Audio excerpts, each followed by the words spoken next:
Technical Veterinary Learning TVL channel, honored by Prof.Ahmed Mamdouh El-Sherif, Professor of Epidemiology and Infectious Diseases, the ex-head of Department of Veterinary Medicine, the ex-vice dean of Faculty of Veterinary Medicine, Bani Suef University, presents today to all specialists, veterinarians, and veterinary students all over the world the following important disease for both animal and man.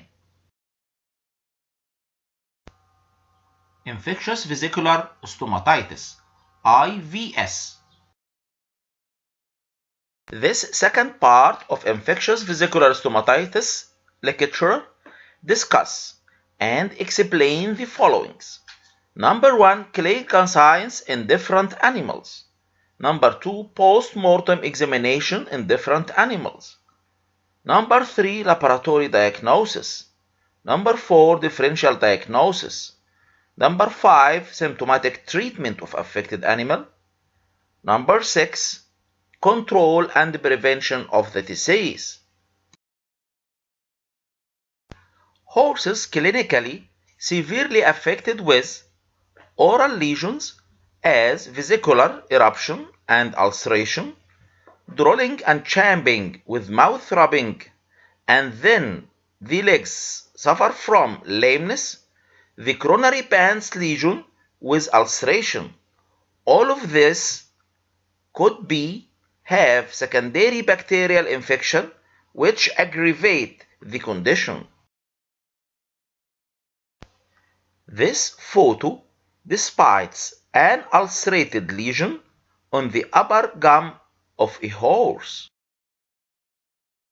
This photo shows ulceration at the dorsal part of the tongue, where large areas of keratinized mucous membrane that covered the tongue are absent. Here, one of these ulcerations shows secondary bacterial infection with sepsis formation. This is a photo of a horse infected with infectious vesicular stomatitis, where its lips showing the ulcerative lesion. The lesion presents in the upper lip near to the medius canthus of the mouth. The horse in this photo suffering from vesicular stomatitis, where ulceration take the whole inner part of his upper lip. This photo shows ulceration in the upper and lower part of the gum of a horse infected with infectious vesicular stomatitis. A horse showing ulceration eruption around the nasal opening and the upper lip. This horse is positively infected with infectious vesicular stomatitis. Presence of ulceration around the nasal opening and the upper lip of a horse showing vesicular stomatitis symptoms.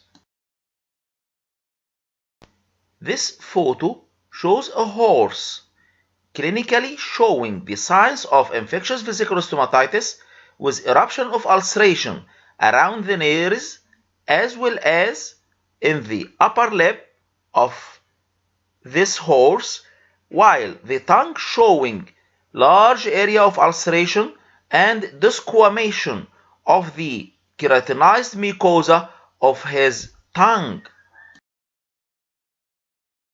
Large area of the tongue of this horse that infected with infectious vesicular stomatitis showing ulceration and desquamation of the upper keratinized mucosa.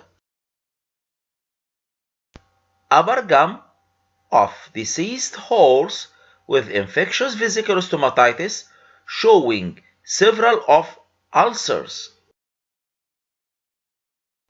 Tip of a tongue of deceased horse with infectious vesicular stomatitis showing large area of ulceration and squamation of keratinized mucosa that covered his tongue.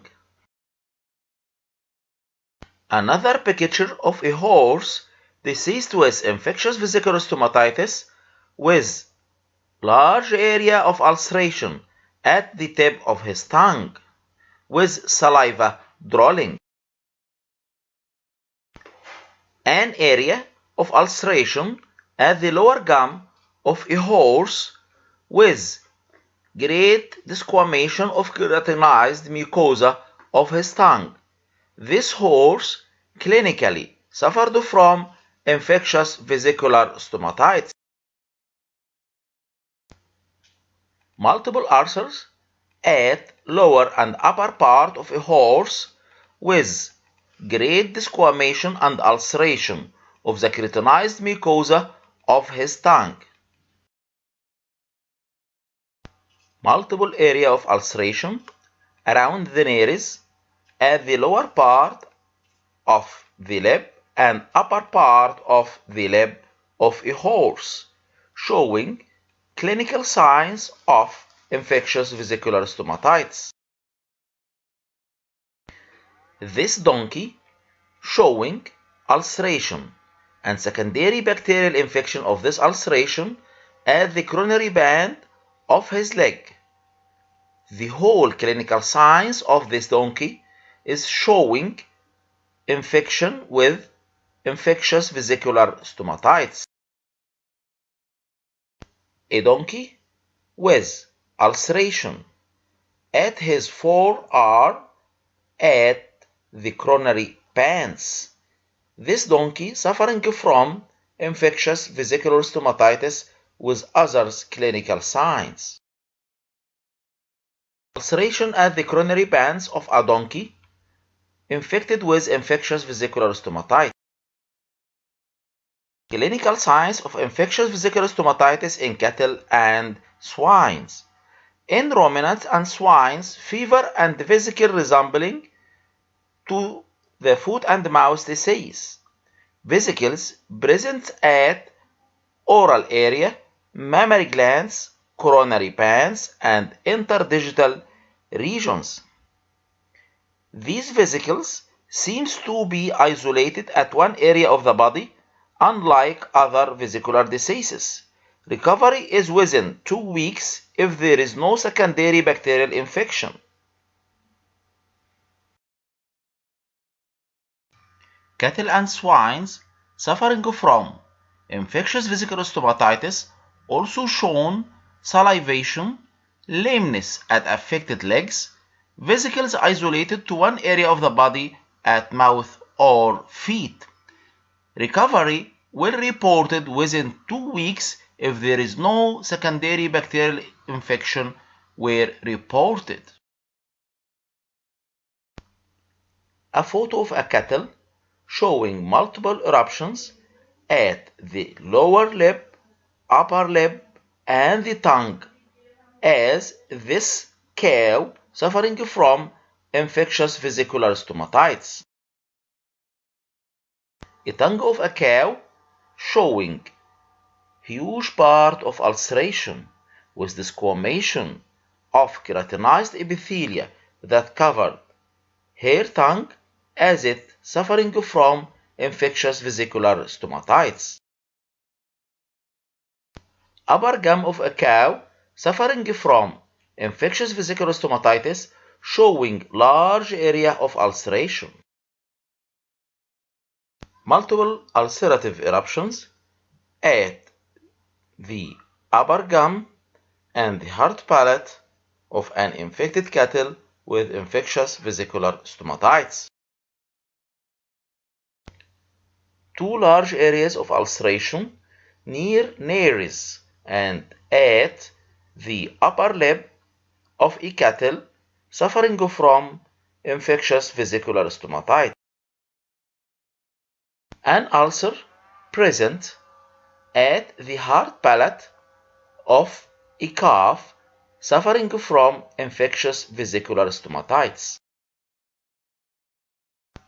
Huge drooling of salivation in a cow suffering from infectious vesicular stomatitis due to ulceration that presents in the mouth area. Post-mortem lesions.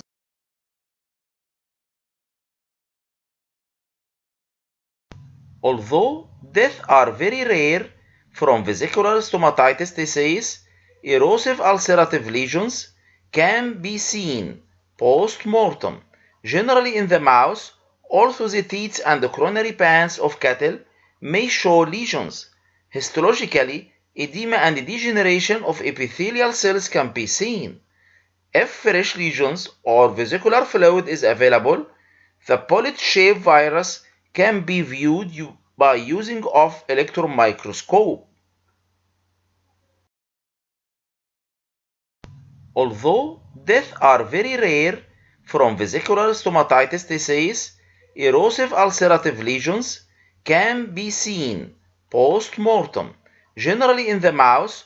Also, the teats and the coronary pans of cattle may show lesions. Histologically, edema and degeneration of epithelial cells can be seen. If fresh lesions or vesicular fluid is available, the polyp-shaped virus can be viewed by using of electron microscope. This photo showing erosive ulcerative lesion in a dead cattle and histopathology of this area showing edema and degeneration of epithelial cells. Erosive ulceration in the upper level of a tongue of a cattle dead from infectious vesicular stomatitis.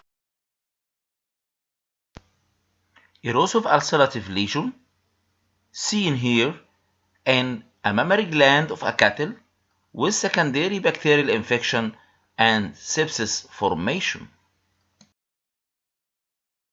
Laboratory diagnosis of infectious vesicular stomatitis. Sampling.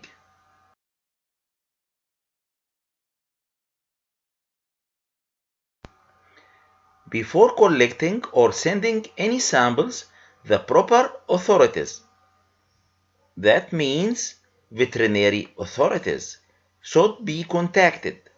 Samples should only be sent under secure condition and to authorized laboratories to prevent spreading of the disease. The samples are vesicular fluid or epithelium. Tissue samples taken directly from the lesions will provide the highest diagnostic yield, and paired serum samples.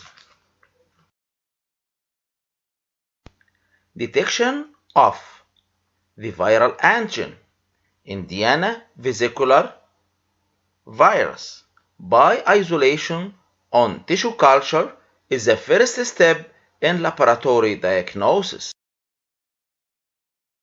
Detection of antibodies against Indiana vesicular virus by application of ELISA test, complement fixation test, and virus neutralization test.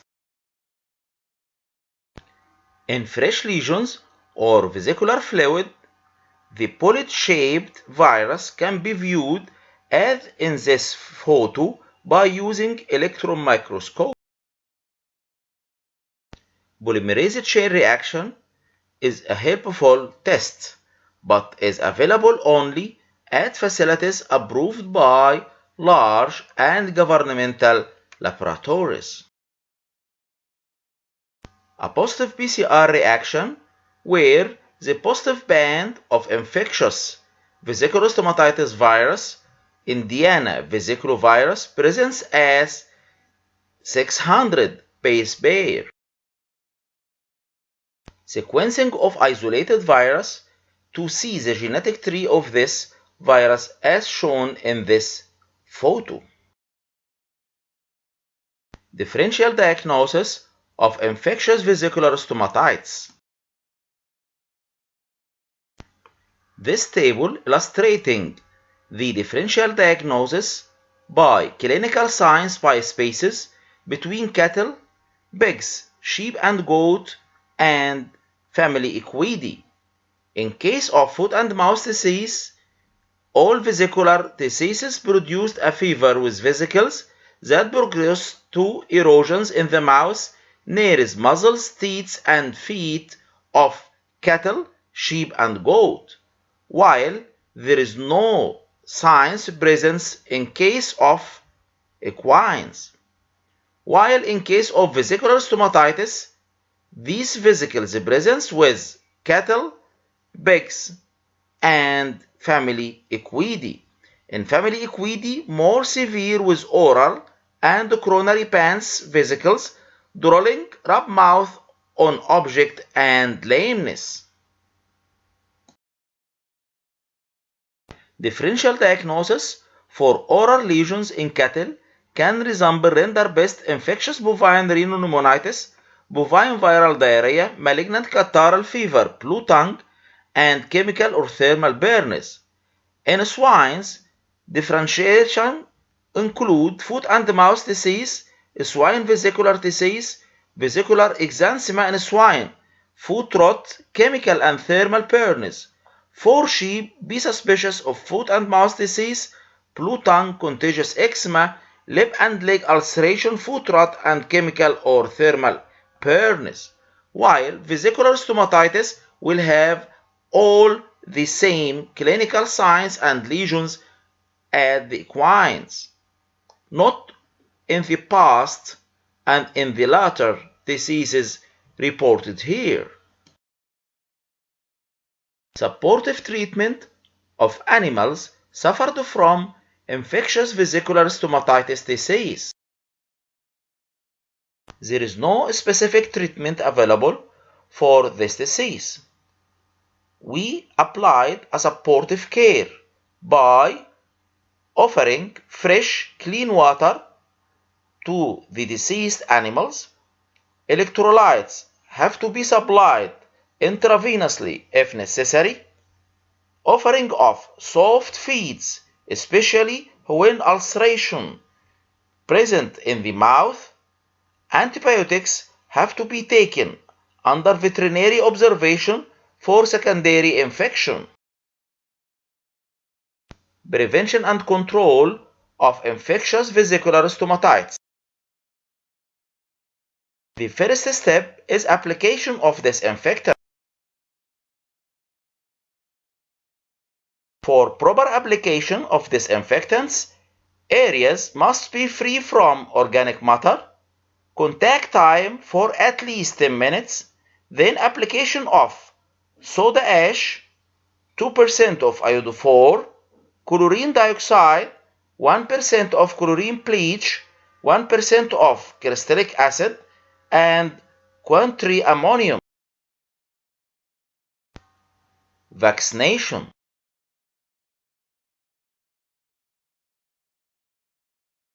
Vaccines usually available, especially during the outbreaks. Contact usually the veterinarians for vaccine application is the proper and right decision. Prevention of infectious vesicular stomatitis. Advise the producers to not purchase any animals from herds that have had this disease in the last 3 months, as they could introduce it into their native herds. Also, avoid grazing in insect-laden areas or at peak of insect feeding hours if an area concerned for and is enzootic for infectious vesicular stomatitis. If infectious vesicular stomatitis is diagnosed in your herd or area, segregation and isolation of animals is necessary to control spreading of the disease. Animals on pasture need to move to stables for prevention of further spreading. Good sanitation practice, cleaning out feed twice daily with disinfecting of feed banks and water troughs, and quarantine are essential for control to any infected areas until the virus infection fades from this area. Also, the insect control program not to be implemented in zootic areas.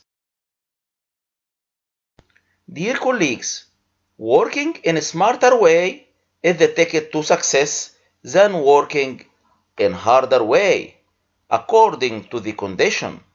Please subscribe the channel for following the newest informations about different animal diseases.